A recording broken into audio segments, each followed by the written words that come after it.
जब गवाह कर रहे हों गुमराह, जब सबूत देते हैं फरेब का संकेत, तब स्याह अपराधों की परतें खोलने और जुर्म के तह तक जाने के लिए आता हूं मैं, detective Madhav Tiwari, in depth investigation. नमस्कार, मैं हूं माधव तिवारी और आप देख रहे हैं इन्वेस्टिगेशन में मैं और मेरी टीम करती है संगीन जुर्म की पड़ताल और कोशिश करती है ये जानने की कि एक अपराधी के दिल और दिमाग में ऐसा क्या चलता है कि उसकी रगों में पनपने लगता है विषैला बीज, वो भी जुर्म का। हम ये भी कोशिश करते हैं पता करने की कि पुलिस की इन्वेस्टिगेशन कहां तक पहुंची है और एक अपराधी सलाखों के पीछे जाता है या फिर मिलती है उसे सजाए मौत।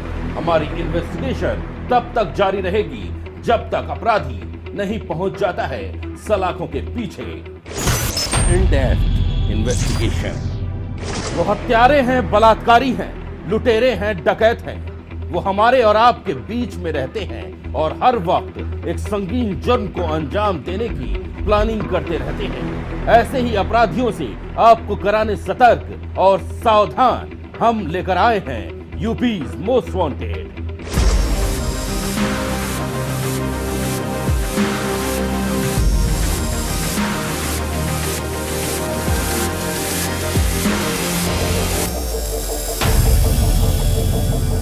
यूपीज मोस्ट वांटेड में आज हम बात करेंगे एक ऐसे क्रिमिनल की जो सिर्फ यूपी में दहशत नहीं फैलाता है, वो पूरे देश में उसका नेटवर्क है और जो गवर्न होता है हिंदुस्तान के बाहर की शख्सियतों से। वो अंडरवर्ल्ड से जुड़ा है और उसका नाम है अताउर रहमान। उसको सुपारी किलर कहा जाता है।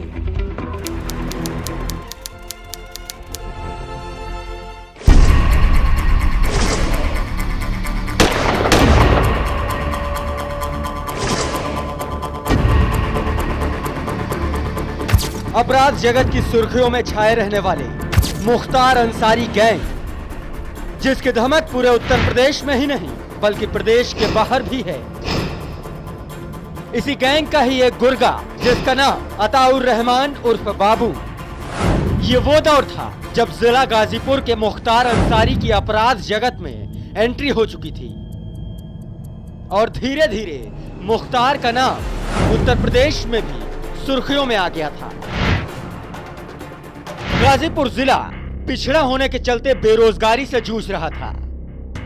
अताउर रहमान भी बेरोजगार था और उसका मन किसी भी काम में नहीं लगता था। उसकी संगत भी अच्छी नहीं थी। यही कारण था कि वो बिगड़ैल था। मुख्तार अंसारी अपना दबदबा कायम करने और अपने आर्थिक साम्राज्य को बढ़ाने के लिए अपनी टीम में तेज तर्रार लड़कों की भर्ती करना शुरू कर देता है। अताउर रहमान पर भी मुख्तार की नजर थी। वो इसकी हरकतों से वाकिफ था। उन्होंने इसको गैंग में शामिल करने का फैसला किया। अताउर रहमान को जब मुख्तार के बुलावे का संदेश मिला तो वो बिना कुछ सोचे समझे अपराध जगत में कूद गया।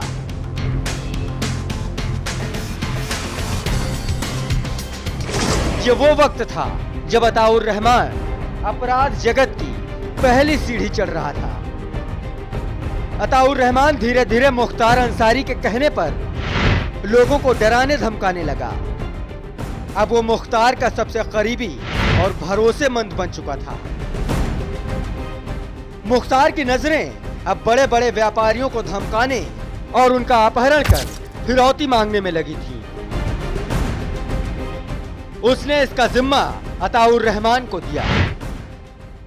जब घटनाओं में जहाँ जहाँ मुख्तार अंसारी साहब का नाम आने लगा वहाँ वहाँ घटनाओं में इनका नाम आया और रुंगटा हत्याकांड के बाद ये चर्चा में आए। सूत्र कहते हैं कि मुख्तार के टारगेट पर था मुगल सराय का कोयला व्यापारी नंदकिशोर रुंगटा। मुख्तार ने अपहरण कर फिरौती लेने का काम अताउर रहमान को दिया।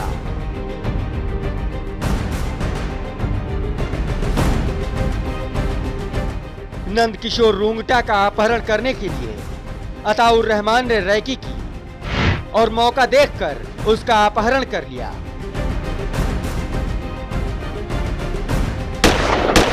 कुछ दिन बाद आदेश मिलने पर रुंगटा की हत्या कर अताउर रहमान फरार हो जाता है।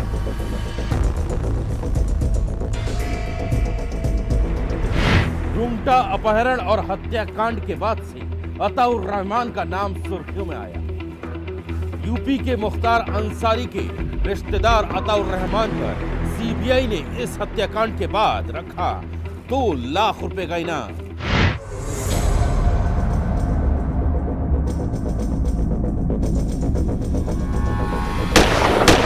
रुंगटा अपहरण कांड ने यूपी पुलिस को सीधे सीधे एक चुनौती दे दी थी। पुलिस रुंगटा के अपहरणकर्ता को ढूंढ रही थी। पुलिस जांच में अपहरणकर्ता के रूप में अताउर रहमान का नाम सामने आता है। पुलिस और अताउर रहमान के बीच लुका छिपी का खेल शुरू हुआ और वो पुलिस को चकमा देता रहा। यूपी पुलिस की नाकामी को देख यह मामला सीबीआई को ट्रांसफर हो जाता है। अताउर रहमान सीबीआई का शिकंजा कसता देख वो फरारी काटता रहा। सीबीआई ने रुंगटा हत्याकांड में अताउर रहमान पर 2 लाख का इनाम घोषित किया। अताउर रहमान ने कोयला व्यापारी रुंगटा की हत्या कर सनसनी फैला दी थी। यही नहीं, सीबीआई ने उसके ऊपर 2 लाख का इनाम घोषित किया।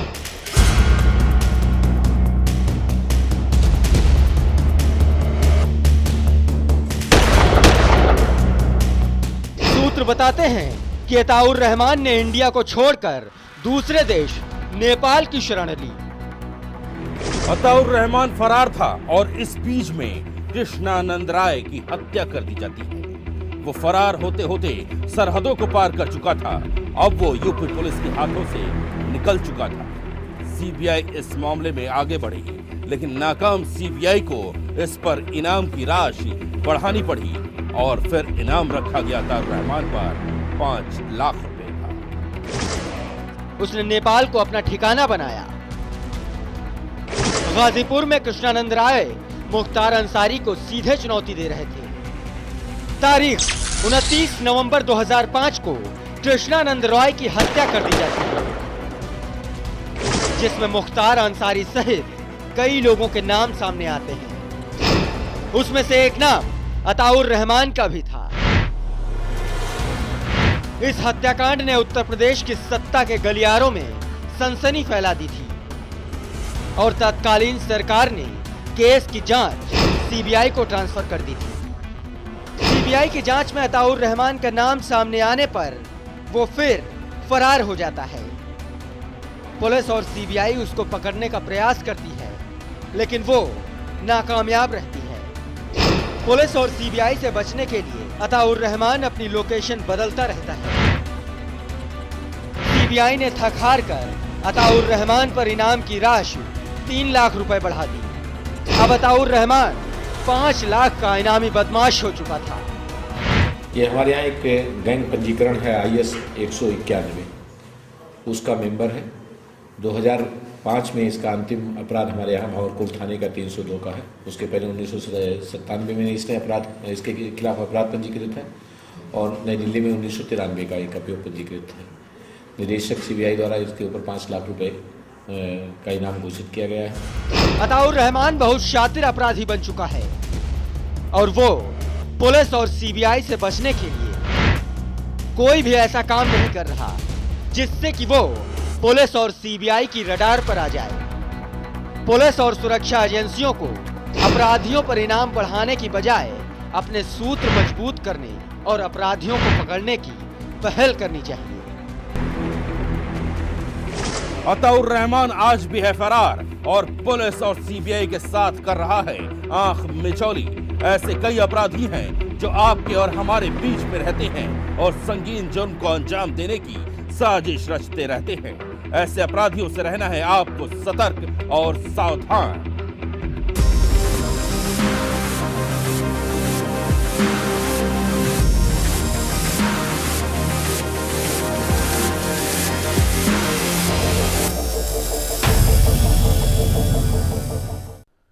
इन्वेस्टिगेशन में वक्त है एक छोटे से ब्रेक का, और ब्रेक के बाद भी हमारी इन्वेस्टिगेशन जारी है। बने रहिए हमारे साथ।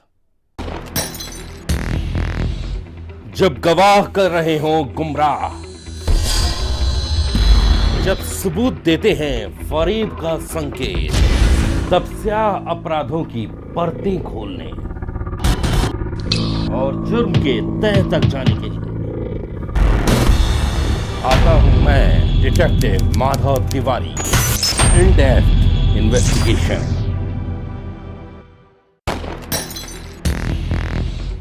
जब गवाह कर रहे हों गुमराह, जब सबूत देते हैं फरेब का संकेत, तब स्याह अपराधों की परतें खोलने और जुर्म के तह तक जाने के लिए आता हूं मैं, detective Madhav Tiwari, in depth investigation. आज हम बात करेंगे एक ऐसे लुटेरे की, एक खूनी लुटेरे की, जो वर्दी की पकड़ से दूर है, लेकिन हमारे और आपके बीच में रहता है और कभी बीहड़ों में दहाड़ता है तो कभी गांव में दहशत फैलाता है। वो उसका नाम है बबली कोल, जो बन चुका है दहशत का पर्याय और जो है अभी भी पुलिस की पकड़ से कोसों दूर।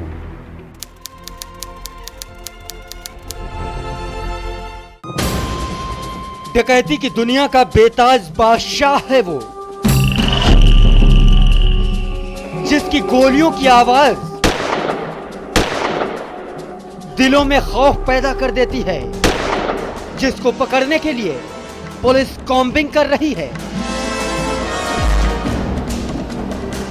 जिसकी बूटों की धमक चित्रकूट के जंगल में दंगल करती है,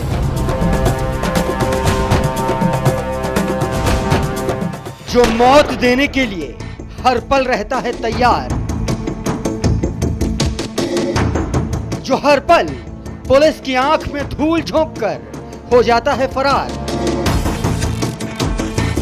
5,30,000 का इनामी है वो, जिसका इंटर स्टेट नंबर है 262। वो कुख्यात है डकैत बबली कोल।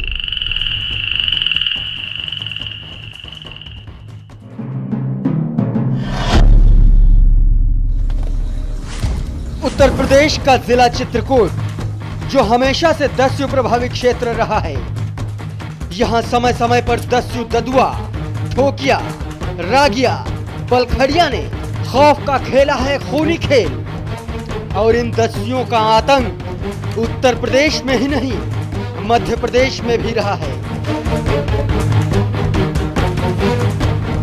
इन डकैतों के खात्मे के बाद डकैत बबली कोल का नाम पाटा के जंगलों में दहशत बनकर गूंज रहा है।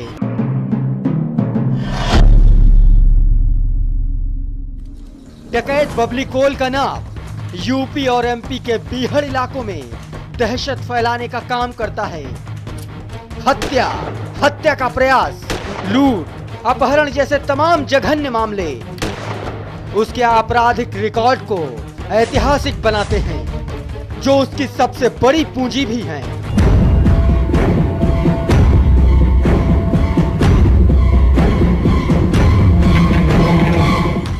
बबली कोल पर 39 मुकदमे दर्ज हैं, लेकिन इसे इसकी दहशत कहा जाए या पुलिस की नाकामी कि पुलिस को उसका सुराग अब तक नहीं लग सका है।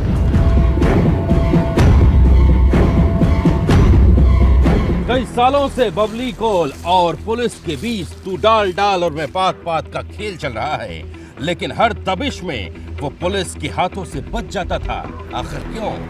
क्योंकि ये उसके वसूल थे जो उसे बचा ले जाते थे। आखिर कौन है बबली कोल और कैसे उसने अपनी बादशाहत को कायम रखा, कैसे उसने बनाई दहशत की एक नई दुनिया, देखिए हमारी इस खास रिपोर्ट में।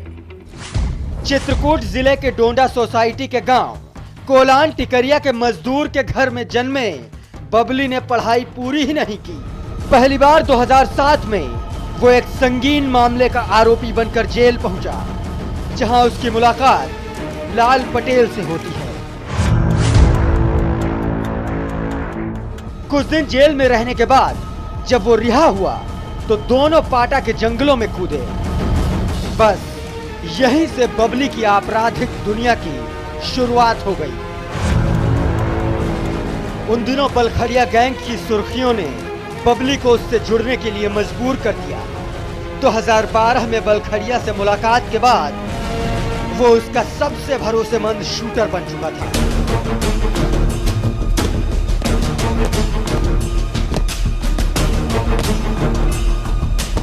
बलखड़िया के एक इशारे पर बबली मौत का तांडव करने से भी पीछे नहीं हटता। उसने उत्तर प्रदेश और मध्य प्रदेश में हत्या, लूट और डकैती जैसे जघन्य अपराधों को अंजाम देकर अपनी बादशाहत कायम करनी शुरू कर दी। पुलिस की दबिश भी उसका कुछ बिगाड़ ना सकी। उसकी बादशाहत के पीछे उसके अपने कुछ उसूल भी थे, जिसे उसका गैंग सिर आंखों पर रखता था।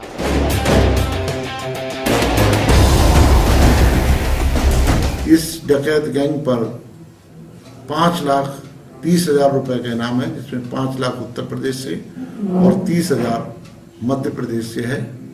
गैंग के विरुद्ध लगभग 39 अभियोग पंजीकृत हैं जनपद के विभिन्न थानों में।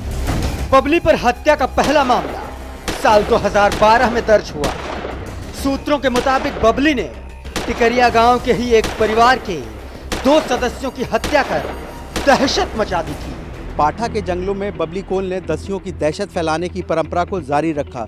यही नहीं, उसने चित्रकूट और आसपास के गांवों में दहशत की इबारत लिखना शुरू की।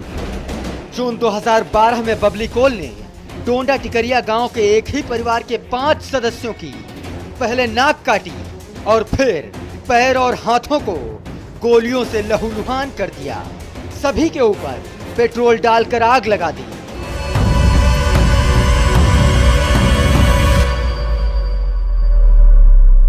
दस्यु बबली उस समय सुर्खियों में आ गया। एक के बाद एक वारदातों को अंजाम देते देते बबली कोल दहशत का दूसरा नाम बन चुका था। और इसी बीच में उसके गैंग की कमान जिसके हाथ में थी बलखड़िया, उसका एनकाउंटर हो जाता है। और एनकाउंटर के बाद गैंग की कमान आ जाती है बबली के पास। अब बबली का आतंक सिर्फ यूपी तक नहीं था, अब बबली पहुंच चुका था एमपी तक। इस वारदात के बाद दहशत का दूसरा नाम बन गया डकैत बबली कोल। डकैत बलखड़िया के पुलिस मुठभेड़ में मौत के बाद गैंग की कमान बबली कोल ने संभाली। पुलिस से बचने के लिए बबली कोल ने भिंड, मुरैना, सतना, चित्रकूट समेत तमाम जिलों में ट्रेंड मुखबिरों को रखना शुरू किया, जिससे पुलिस की पेट्रोलिंग का बबली कोल को पता चल सके। पुलिस की गिरफ्त से बचने के लिए बबली ने अपने मुखबिर तंत्र को मजबूत करने की पहल की। अपराध की दुनिया में बबली के कुख्यात होने का एक कारण यह भी था कि वो अपने गैंग के दगाबाजों को पहले ही भांप लेता और उन्हें मौत की सजा देने में बिल्कुल भी देर नहीं करता। 31 दिसंबर 2012 को भी कुछ ऐसा ही हुआ था। राजूपाल पहले बबली कोल का मुखबिर था, बाद में वो पुलिस और एसटीएफ के लिए काम करने लगा। उसके बाद बबली कोल ने इसका काम तमाम करने की ठानी और 2012 में ही राजूपाल की निर्मम हत्या कर पुलिस के मुखबिरों में दहशत पैदा कर दी।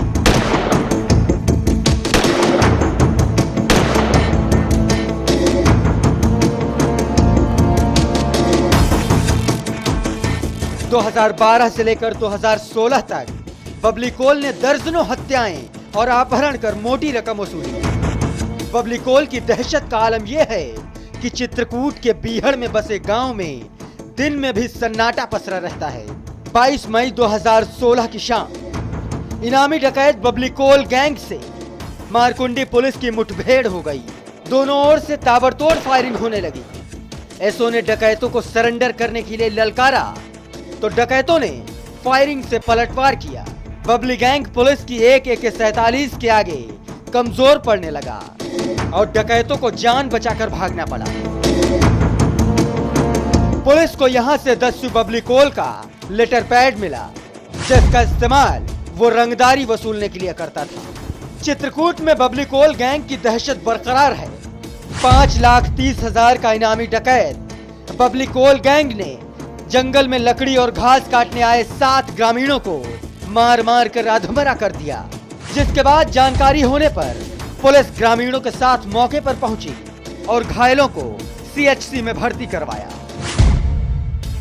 दस्यु बबली कोल गैंग के पास हाईटेक हथियार हैं। यूपी के विधानसभा चुनाव में वो बड़ी साजिश की प्लानिंग कर रहा है। बबली कोल के तिलिस्म को तोड़ने के लिए पुलिस को मुखबिरों का नेटवर्क मजबूत कर अपनी कॉम्बिंग की रफ्तार बढ़ानी पड़ेगी, क्योंकि दस्यु गैंग की दहशत से पुलिस के मुखबिरों का बेहड़ में नेटवर्क लगभग खत्म हो चुका है। चित्रकूट का डकैत अब यूपी का मोस्ट वांटेड बन चुका है। उसके ऊपर हत्या, अपहरण और बलात्कार के साथ साथ डकैती के दर्जनों मामले दर्ज हैं। अब वो यूपी का सबसे बड़ा मोस्ट वांटेड है और उस पर है 5 लाख का इनाम। इसके अलावा MP में भी उसके ऊपर 30,000 रुपए का इनाम रखा गया है। आपको रहना है इस डकैत से सावधान, और अगर आपको इसके बारे में मिलती है कोई जानकारी तो तुरंत इसकी सूचना पुलिस को दीजिए।